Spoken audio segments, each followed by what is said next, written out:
Fala, trupe, tranquilo? Voltamos aqui para mais um react de conteúdo esportivo, tá? Esse canal eu já conheço faz um tempo, é bem legal, Sports Dissected.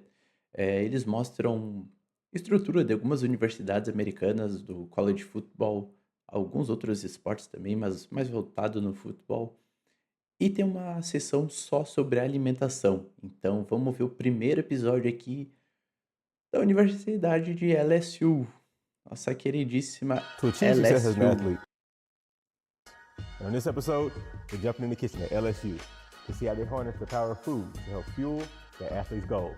I'm Leland. Welcome to Sports Dissected, the series. Hi guys, so I'm here with Chef Michael Johnson at LSU. How are you doing today? Good. How are you? I'm good. Foi First and gravado foremost, provavelmente na época do how do you Covid, fuel tá? the guys to Pós-Covid. get this kind of stuff? Get some of this hardware behind us. You know, it really starts with the sourcing and where we get our ingredients from.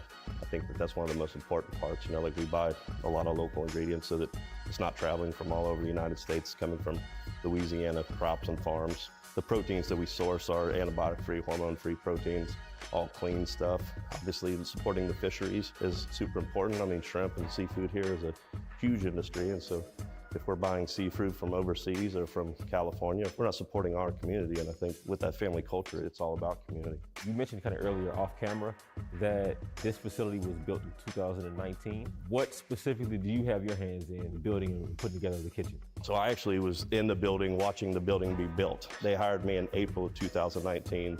This was a big piece of the focus for Nutrition Center. It's stepping forward into the idea that sports nutrition is super important for athletes and buying into that. I helped design where the equipment went and watched the build and made corrections. And that to me was a super important part of it because I take a lot of pride and invest a lot of energy into watching it happen. And watching it happen kind of gives you inspiration onto what you want to accomplish with it.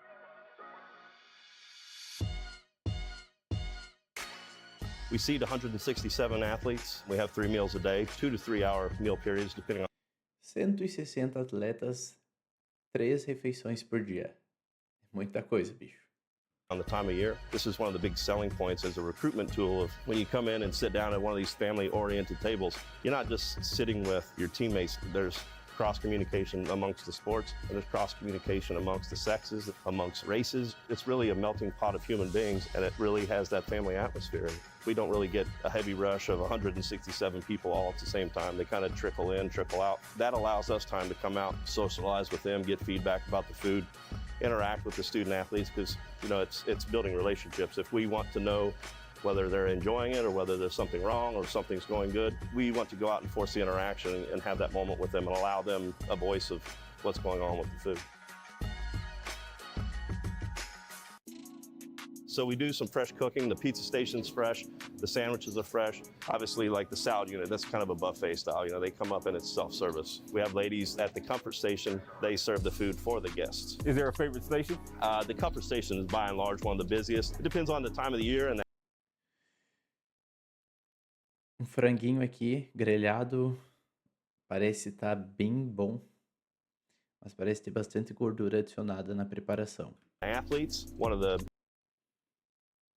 Uma outra carne que eu não sei o que que é, pode ser um porco, pode ser gado, bem legal também, bem bom. most important things for us to do is offer variety.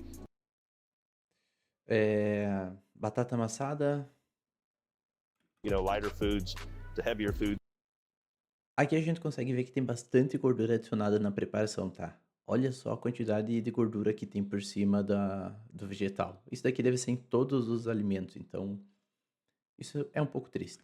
Athletes that are on gain programs that are looking to gain lean muscle mass, and we have athletes that are on a lean program where they're looking to lean out on fats. We have 5 dietitians that are each separated over, I think, 22 sports, and so each 5 nutricionistas para 22 esportes, onde tem pessoas querendo ganhar peso, perder peso. Interessante. one of them has an amount of athletes that they have one-on-one conversations about how they achieve their goals. You guys kind of gauge how many pounds of vegetables or meat that you guys kind of go through per year or per season? Per year, it's a massive number. And there's also numbers that are interestingly low, like sugar. So we purposely remove sugar from the diet as much as possible. The average human being consumes like 25 pounds of sugar every year. Our athletes are only consuming like a cup and a half. We find substitutes. You can't just not have things that are sweet. So we use agave nectar, we use maple sugar, we use honey, we use dehydrated honey powder. And this is one of our dishes. Tá, aqui a gente já tem uma informação um pouco conflitante, tá? Eu não tenho total conhecimento de como eles fazem a preparação dos alimentos, mas pelo que eu vi ali no buffet, tem bastante gordura adicionada. Gordura é bem mais calórico que açúcar. Não estou falando que açúcar em excesso não faz mal, mas 1 grama de açúcar ou de carboidrato é 4 calorias. 1 grama de gordura são 9 calorias. Então é mais do que o dobro. E é muito mais fácil você exagerar na gordura, no óleo, no azeite, do que no açúcar, tá? Então não adianta você tirar o açúcar da alimentação, sendo que você vai entupir eles de gordura adicionada. Outro ponto, eles falam que eles trocam o açúcar por outra coisa, tipo mel. Mel é basicamente açúcar.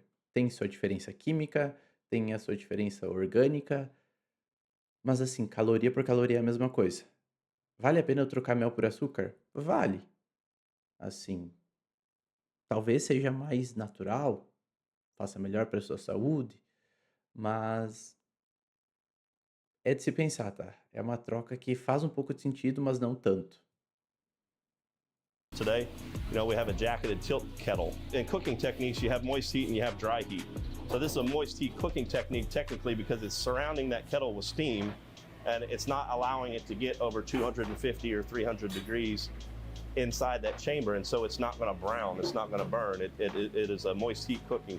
And so we make a lot of soups. The etouffee was made in there, a lot of stews and stuff like that. We have a cold smoker as well, which I love. You can smoke cheeses, you can smoke fish without it actually cooking and heating. Mais uma coisa aqui, smoked cheese, o queijo defumado. Queijo é gordura. É uma refeição bastante calórica, então tem que abrir um pouco o olho, né? Estão cortando açúcar, mas estão entupindo de gordura as pessoas. Faz sentido. You're just imparting the flavor of the smoke. So outside, a hot smoke is getting over 140, 160. We smoke at 180, 190, sometimes higher than that for hot smoking. So we're actually trying to cook the product at that point. This allows us to smoke things without cooking it, to chill it, and then we can cook it the next day. This is a digester. In the world of sustainability, this is an important piece of equipment. So instead of us taking food scraps and putting it into the trash can, that going out to a dumpster, attracting pests and rodents and making an awful smell, we put pre-consumer products into the Orca. And this is a bacillus bacteria injected aerobic process. It handles about 250 pounds in a 24-hour period, and it goes out in the form of gray water through the drain. That goes to our grease trap and helps maintain the health of our grease trap.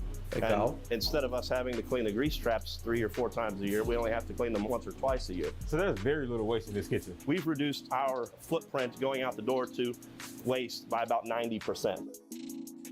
Bem legal que eles reutilizam aqui como adubo, como, enfim, para caixa de óleo vegetal ali, ele explicou. Eles estão reutilizando muito do que seria lixo, então eles têm essa consciência com o meio ambiente também, bem interessante essa parte.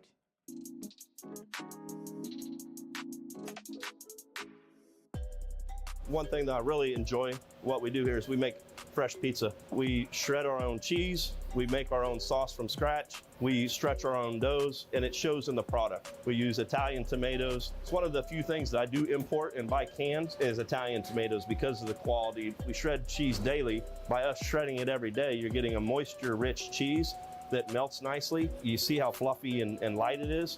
That just offers to the quality of the pizza. You guys are prepping this for tomorrow, so is that the whole week you're always prepping for the day? Absolutely. It's If we legal. have a large piece of meat that we're cooking on Monday, we're pulling it out today so that it's thawing naturally.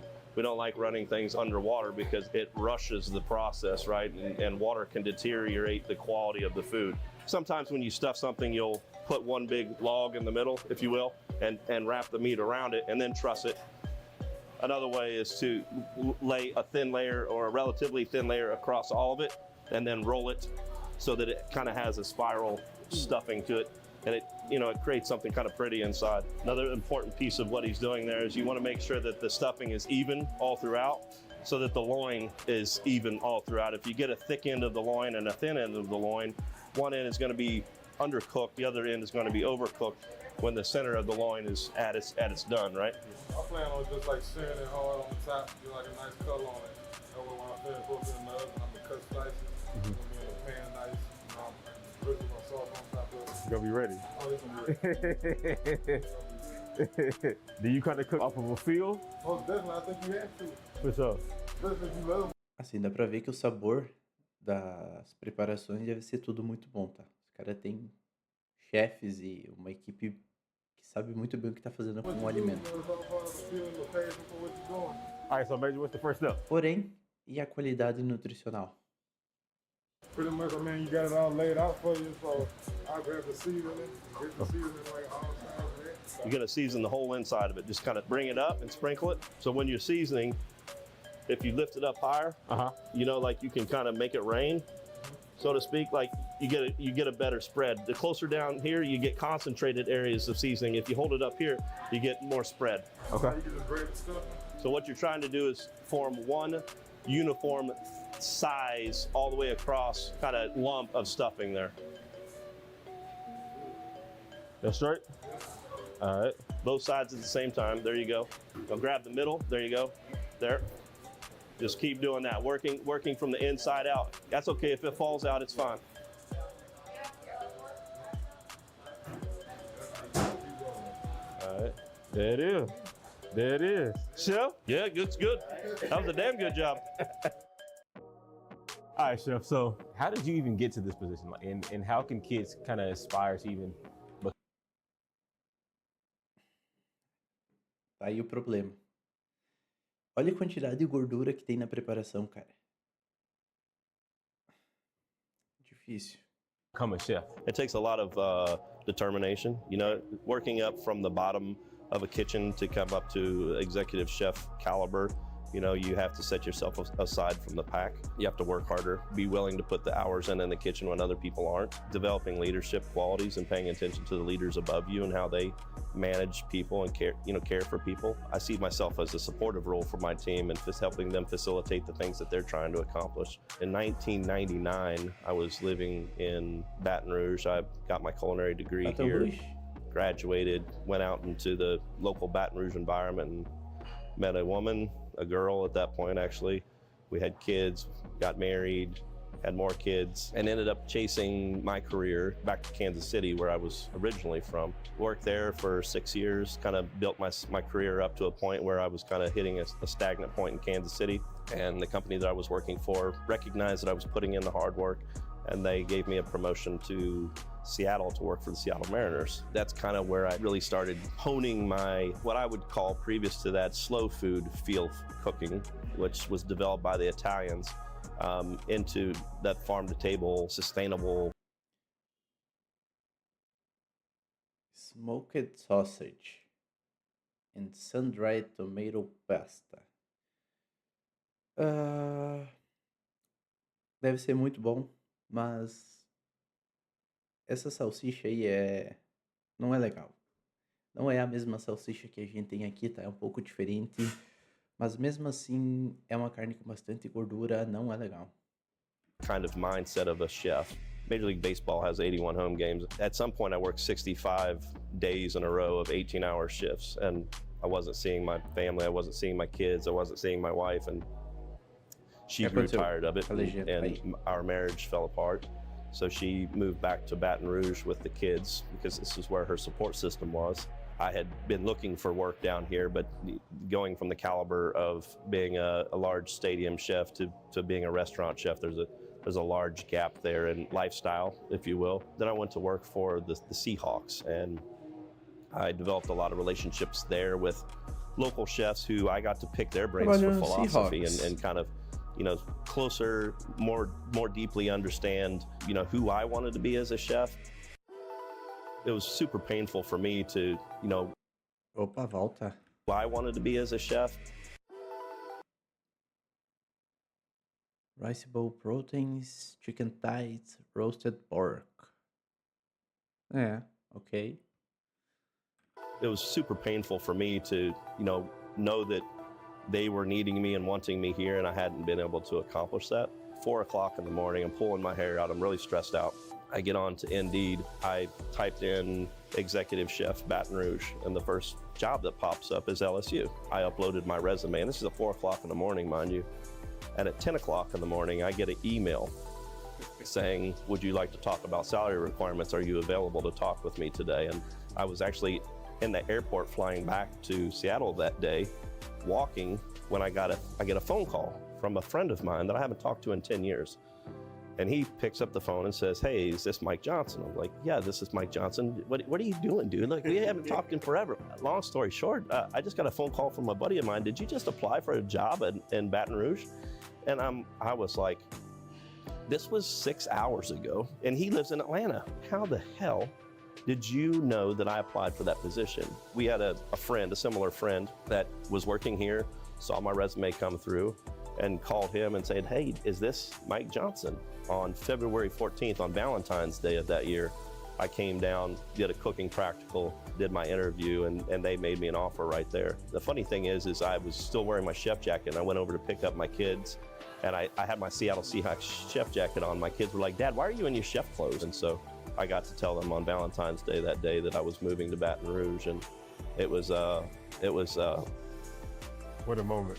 it was an emotional moment. My first year here was 2019. What a magical year. Holy cow.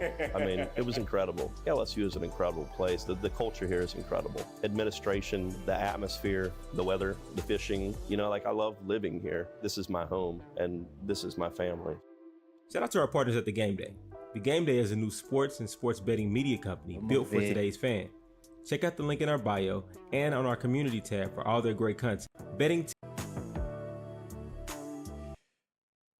Ok, alimentação da LSU. Deve ser muito bom. Os caras têm um chefe profissional particular, basicamente, que faz comida boa, gostosa, de restaurante de alto padrão. Mas, nutricionalmente falando, falta, né? Assim, não deu pra ver muita coisa. Tipo, um atleta que joga em alto nível, que quer ser profissional, entrar na NFL ou NBA, enfim, MLB, alguma outra liga aí, precisa ter um cuidado mais individual, tu precisa ter uma atenção com essas gorduras adicionadas nas preparações, tu precisa ter uma quantidade adequada de carboidrato, de proteína, de gordura, de micronutrientes também, salada. Salada não é para comer só refogada ali com um monte de óleo, enfim. Então, é estranho a gente ver uma faceleira aí com tanto equipamento de milhões de dólares, acho que foi 28 milhões ali nesse projeto, que mesmo assim ainda peca na nutrição para os atletas. É muito bom, é muito gostoso, é muito bonito, mas nutrição esportiva falta. E eu acho que é isso, gurizada. Se vocês gostaram desse vídeo, mais um vídeo de reagindo aqui a conteúdo de nutrição esportiva, deixa o like, comenta o que você achou, o que você quer ver por aqui, que eu vou estar fazendo mais vídeos como esse. Quero fazer de outras universidades também, mostrar as facilities, que é algo muito legal, é uma realidade totalmente diferente do que a gente tem aqui no Brasil. Valeu!